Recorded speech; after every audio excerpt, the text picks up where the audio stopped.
안녕하십니까, 의원님. 반갑습니다. 네. 17대에 이어서 19대, 그리고 20대까지 이제 3선에 당선이 되셨습니다. 그동안에 성원을 보내주셨던 지역 주민들과 불자들에게 먼저 인사 말씀 부탁드리겠습니다. 이번에 20대 총선 정말 힘들었습니다. 특히 저희 영등포 갑 같은 경우는 사자구도였거든요. 정의당, 국민의당, 새누리.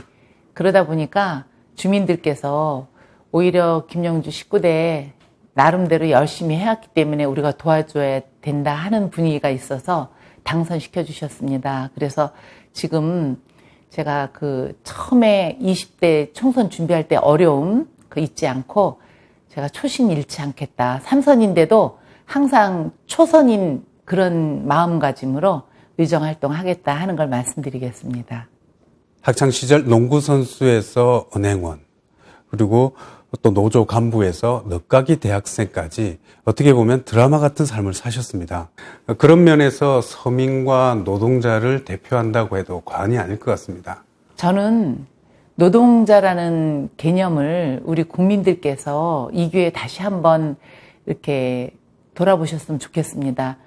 노동자라는 것은 대한민국 국민 모두가 자기 근로를 제공하고 급여를 받는 게 노동자거든요. 그런데 이 우리나라의 노동자라는 용어가 노동조합의 고유 용어같이 이렇게 인식이 잘못되어 있습니다. 그런데 우리 당은 더군다나 서민과 중산층 그리고 시민사회 모두 함께 가는 그런 서민정당인데 거의 강령에 노동자랄 용어를 삭제한다는 거는 그건 말도 안 되고 있어서 안 된다고 해서 제가 지적을 했고 다행히 노동자, 서민, 또 농민 이런 모든 게 강령에 다시 포함돼서 다행입니다. 남녀고용평등법 제정에 의원님이 숨은 공신이라고 들었습니다. 이 법안은 좀 어떤 법안인지 소개 부탁드리겠습니다. 한마디로 말해서 남녀고용평등법이 제정이 돼서 대한민국의 여성이 남자하고 동등하게 근로를 하고 승진을 하고 할 수 있는 그런 남녀 차별을 개선하는 법이라고 보면 되고요.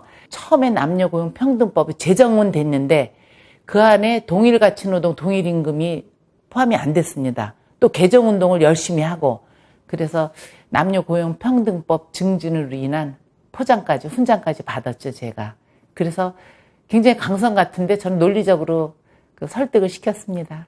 의원님께서 20대 국회에서 주요하게 입법을 계획하고 계시는 법안들이 있으면 말씀 좀 부탁드리겠습니다. 우리 사회가 대한민국 굉장히 사회 양극화 심합니다.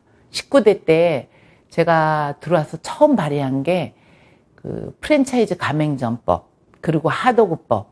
그게 뭐냐면은 서민들을 위하고 우리 자영업자들을 위한 법이거든요. 그게 19대 통과됐습니다. 경제민주화라고 상징적인 법이죠.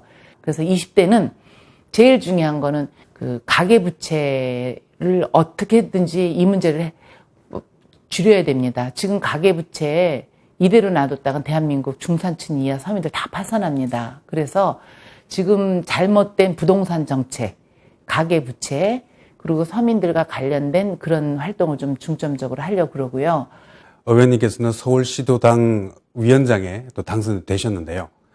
대선을 앞두고 중요한 시점으로 보입니다. 어떻게 전망하고 계시는가요? 저는 우리 당이 중산층과 서민을 위한 그런 정당으로 거듭나야 되고 지금도 그 방향으로 가는데 제가 이제 서울시당 위원장으로 본격적인 활동을 하면 서울 시민을 위해서 우리 더불어민주당 서울시당이 어떻게 해야 될 건가 그리고 대선 승리를 하기 위해서는 중산층과 서민을 위해서 우리가 어떤 역할을 할 건가 제가 서울시당 역할을 그렇게 해서 내년도 대선 승리를 서울시당에서 준비하도록 노력하겠습니다. 정각계 부회장을 맡으셨는데요. 네. 불교와의 인연이 어떻게 되는지 궁금합니다.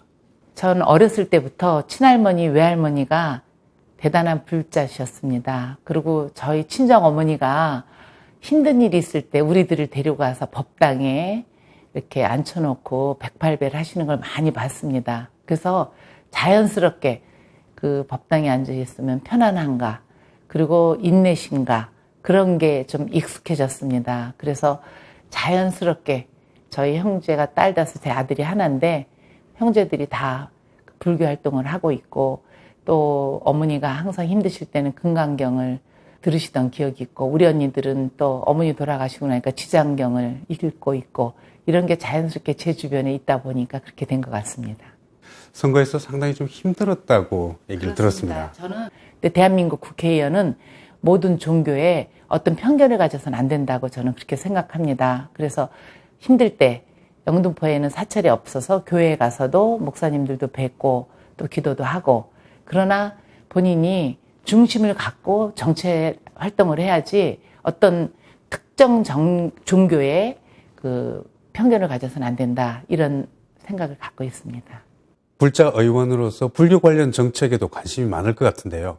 이런 부분에서는 좀 어떤 생각들을 가지고 계시는지도 궁금합니다. 돌아가신 지간 스님께서 가장 크게 생각하셨던 게 불교의 역사를 정리하는 거에 굉장히 큰 중점을 두셨습니다. 그래서 불교 대사전 지금 편찬을 하고 있고 중간 거의 마무리 단계 가고 있습니다. 워낙 큰 사업이다 보니까 국가가 국고도 지원을 하고 또 저는 불교계에서 큰 돈을 들이고 있는 걸로 알고 있습니다. 거기에 대한 지원을 아끼지 않도록 하고요. 자연보호와 관련된 입법이라든가 활동에 지원을 아끼지 않고 있습니다. 마지막으로 의원님의 정치 소신과 함께 BTN 시청자들을 위해서 당부 말씀 부탁드리겠습니다. 정치도 최선을 다해서 국민을 위해 노력할 때 좋은 법안이 나오고 국민을 위한 의정활동을 할 수 있다고 생각합니다. 그래서 저는 제가 살아온 삶같이 하나 숨기지 않고 국민들이 언제 봐도 김영주는 10년 전 정치인이나 지금이나 앞으로 미래도 똑같을 거다 하는 그런 믿음을 드리고 싶고요. 대한민국 국민이 잘 사는 그리고 평등한 그런 의정활동을 좀 하고 싶습니다. 오늘 말씀 감사드립니다. 네, 감사합니다.